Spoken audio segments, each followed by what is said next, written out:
Afternoon স্টুডেন্টরা, তোমরা ভালো আছো? আবার দেখা হলো তোমাদের সাথে। আজকে আমি তোমাদের যেটা পড়াবো সেটা হচ্ছে early pregnancy haemorrhage. Early pregnancy haemorrhage বলতে তিনটা আছে তোমাদের, এর মধ্যে কী কী? Abortion, ectopic pregnancy and hydatidiform. এর তিনটা টপিক্সের মধ্যে খুব ইম্পর্ট্যান্ট একটা টপিক্স হলো তোমাদের জন্য যেটা একটোপিক প্রেগনেন্সি। এটা আজকে আমি ডিটেলস বলবো। What is ectopic pregnancy? It means it is a condition where fertilized ovum implanted outside the uterus. That means ইউটেরাসের বাইরে যখন ইমপ্লান্টেশনটা হবে তখনই আমরা এটাকে একটোপিক বলি। তো এই যে আদার সাইড সেটা কোথায় কোথায় হতে পারে তোমরা দেখো, এখানে একটা পিকচার আছে, সেটা দেখলেও বুঝবে। তো আদার সাইড যেটা হতে পারে মোস্ট কমন ফেলোপিয়ান টিউব, এর মধ্যে আবার অ্যাম্পুলার রিজনে সবচেয়ে বেশি হয়। এছাড়া ইসমিক, ফেমরিয়া সব জায়গায় হতে পারে। এছাড়া হতে পারে ইউটেরাইন স্কারের মধ্যে সার্ভিক্স এবং ওভারি অ্যাবডোমিনাল প্রেগনেন্সি। এখানে একটা পিকচার আছে, তোমরা দেখো, পিকচারে দেখলেই দেখা যাচ্ছে যে এখানে ফেলোপিয়ান টিউবে দেখা যাচ্ছে, এছাড়া ইউটেরাসের যে সার্ভিক্সে দেখা যাচ্ছে এবং স্কার, প্রিভিয়াস যে স্কার, সিজারিয়ান স্কার সেখানেও আছে, ওভারি এবং ওভারিতে আছে এবং অ্যাবডোমিনাল প্রেগনেন্সি হতে পারে। তো আদার সাইডগুলো যদি বলে কোথায় কোথায়, তাহলে মোস্ট কমন হচ্ছে ফেলোপিয়ান টিউব, এছাড়া হচ্ছে uterine cervix and previous uterine scar, এছাড়া ওভারি এবং অ্যাবডোমিনাল প্রেগনেন্সি।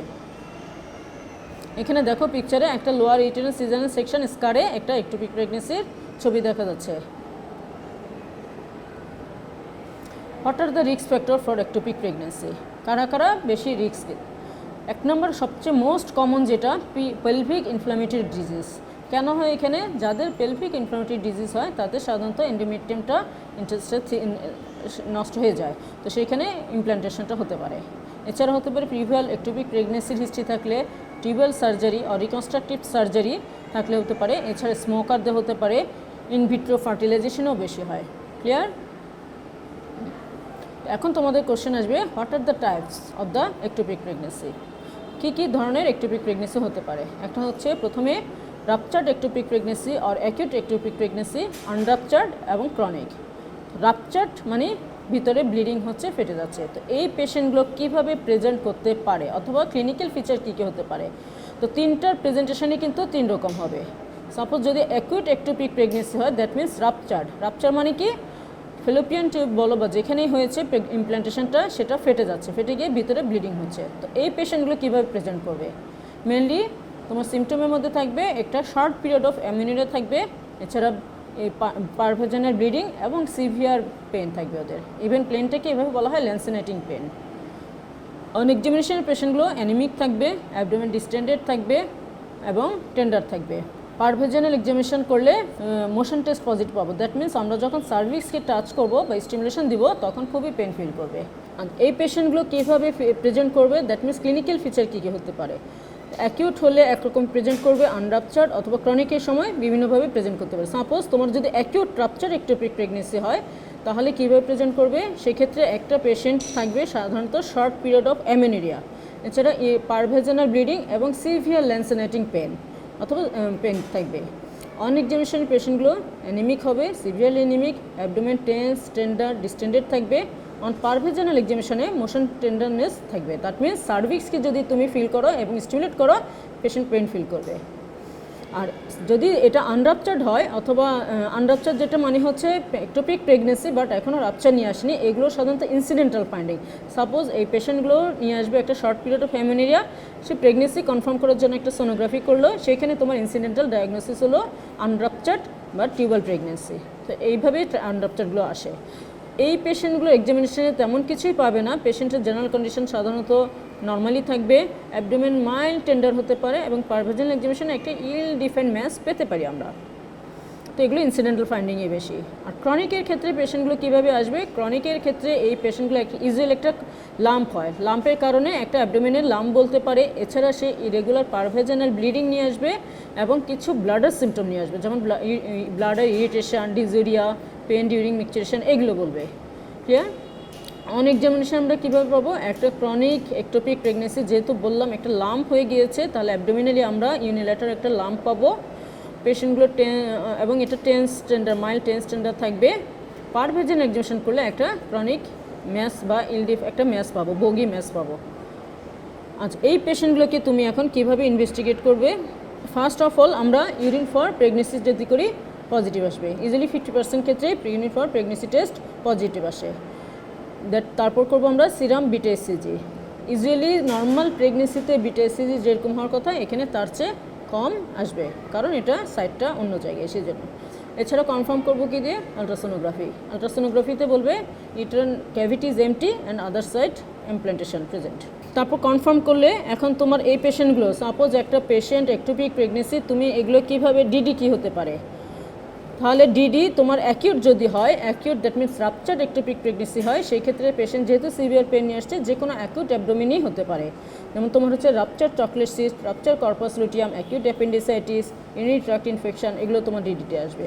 বাট ক্রনিক যদি হয়, যেহেতু একটা লাম্প, সেই ক্ষেত্রে ওভারিয়ান টিউমার অথবা ক্রনিক চকলেট সিস্ট আসতে পারে। হাউ উইল ম্যানেজ ইট? কীভাবে তোমরা এগুলো ম্যানেজ করবে? এখানে অনেকগুলো পিকচার দেখো তোমরা। আলট্রাসোনোগ্রাফি ফাইন্ডিং, এটা একটা একটোপিক প্রেগনেন্সি দেখা যাচ্ছে। এখানে একটা আনরাপচার্ড একটোপিক প্রেগনেন্সি, যেখানে ইউটেরাইন ক্যাভিটি এমটি বলা হচ্ছে, বাট একটা ফেলোপিয়ান টিউবে একটা একটোপিক প্রেগনেন্সি দেখা যাচ্ছে। পেশেন্টগুলো আমরা কিভাবে ম্যানেজ করব?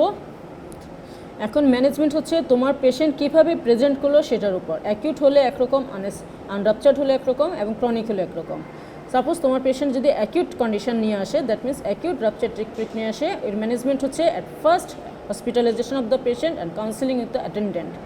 তারপর হচ্ছে রিসাসিটেশন করতে হবে, সাইড বাই সাইড ল্যাপারটমি। যখনই ডায়াগনোসিস হয়েছে একটা ectopic pregnancy, no scope of delay, resuscitation করে সাথে সাথেই ল্যাপারটমি করতে হবে। ল্যাপারটমি করে আমরা সালফিনজেক্টমি, প্রথমে ক্লটগুলো রিমুভ করবো, দেন সালফিনজেক্টমি করবো, এবং অপোজিট সাইডটা অবশ্যই এক্সামিন করতে হবে তোমাদের। আর যদি ক্রনিক নিয়ে আসে, সেক্ষেত্রেও মেনলি ল্যাপারটমি, এবং সেক্ষেত্রে পেশেন্ট ইজিলি স্টেবল থাকে, ব্লাড তোমার অ্যাকর্ডিং টু হিমোডাইনামিক্স কন্ডিশন। আর যদি আনরাপচার্ড নিয়ে আসে, সেক্ষেত্রে আমাদের ট্রিটমেন্ট অপশন কয়েকটাই আছে, যেমন expected treatment, medical treatment and surgical treatment. Expected treatment মানে জাস্ট আমরা ফলো আপ করবো এবং ওয়েট করব। তো এইটা কখন করবে? ফলো আপ এবং ওয়েট। যদি পেশেন্টের sac size less than 4 centimeter হয়, serum beta HCG less than 1500 millimole international unit হয়, এবং ট্রান্সভেজানাল সোনোগ্রাফিতে কোনো কার্ডিয়াক হার্ট সাউন্ড না পায় বা হার্টবিট না পাওয়া যায়, এবং পেশেন্ট হিমোডাইনামিক স্টেবল, তাহলে আমরা এক্সপেক্টেড ট্রিটমেন্ট করতে পারি। সেক্ষেত্রে আমরা ট্রান্সভেজানাল ইনজেকশন করে করে পেশেন্টকে ফলো আপ করবো। এছাড়াও করতে পারি মেডিকেল ম্যানেজমেন্ট। মেডিকেল ম্যানেজমেন্ট করা হয় মেনলি মিথোট্রিক্সেট দিয়ে। কাদের করবো এটা? এক্ষেত্রেও সেরকমই, যদি ফিটাল সাইজ, যদি sex size less than 4 centimetre, serum beta ACG less than 3000 international unit, patient is haemodynamic stable, তখনই আমরা মিথোট্রিক্সেট দিব। ইউজুয়ালি মিথোট্রিক্সেট সিঙ্গেল ডোজ, তারপর 3 থেকে 4 দিন পর আরেকটা ট্রান্সভেজানাল সোনোগ্রাফি করবো এবং বিটা এসিজি করবো। যদি না কমে সেকেন্ড ডোজ আমরা দিব। এই পেশেন্টগুলোকে অবশ্যই ফলো আপ করতে হবে।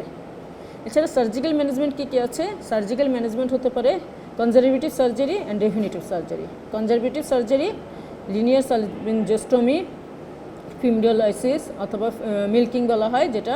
এছাড়া ডেফিনিটিভ সার্জারি যেমন সালপিনজেক্টমি হতে পারে। তবে আমরা সাধারণত যেগুলো আনস্ট্রাকচার্ড, সেখানে আমরা কনজারভেটিভ সার্জারি অথবা মেডিকেল ম্যানেজমেন্টে যাই। মেডিকেল ম্যানেজমেন্ট ফেল হলে দেন আমরা ডেফিনিটিভ ট্রিটমেন্টে যাব। একটোপিক প্রেগনেন্সি কি প্রিভেন্ট করা যেতে পারে? কিছু কিছু ক্ষেত্রে আমরা এটা প্রিভেন্ট করতে পারি। যেমন তোমার পেলভিক ইনফ্ল্যামেটরি ডিজিজ যদি আমরা ঠিকমতো ডায়াগনোসিস করতে পারি এবং আর্লি ট্রিটমেন্ট করতে পারি, তাহলে তার কমপ্লিকেশান হিসেবে যে একটোপিক প্রেগনেন্সি অবশ্যই এটা প্রিভেন্ট করা যেতে পারে। তাহলে এটা কিছুটা প্রিভেন্টেবল। তো আমাদের যদি টার্গেট হচ্ছে কি একটোপিক প্রেগনেন্সি প্রিভেন্ট করার জন্য আমাদের early treatment of PID and treatment of the PID. এইখানে তোমাদের যে ইম্পর্ট্যান্ট একটা টপিকস, এটাতে রিটেন কোশ্চেন আসতে পারে, এখানে তোমাদের বোর্ড ভাইভাতেও আসতে পারে, এবং স্ট্রাকচার্ড ওরাল কোশ্চেন যেটা সেখানেও আসতে পারে। রিটেন কোশ্চেন যেমন সিনারি দিয়েও আসতে পারে। এরকমভাবে যদি আসে, a 20 years girl presented with 6 weeks amenorrhea for 6 weeks with severe sudden lower abdominal pain, অনেক severe sudden lower abdominal pain, what is your clinical diagnosis, what are the other differential diagnosis, how will manage it. আমাদের diagnosis হচ্ছে ruptured ectopic pregnancy, আর differential diagnosis হচ্ছে rupture chocolate cyst হতে পারে, rupture corpus luteum cyst হতে পারে, অথবা অ্যাপেন্ডিসাইট UTI হতে পারে, অ্যাপেন্ডিসাইটিসও হতে পারে। ম্যানেজমেন্ট আমি যেভাবে বললাম সেভাবে। ধন্যবাদ। নেক্সট সপ্তাহে আবার দেখা হবে ইনশাল্লাহ।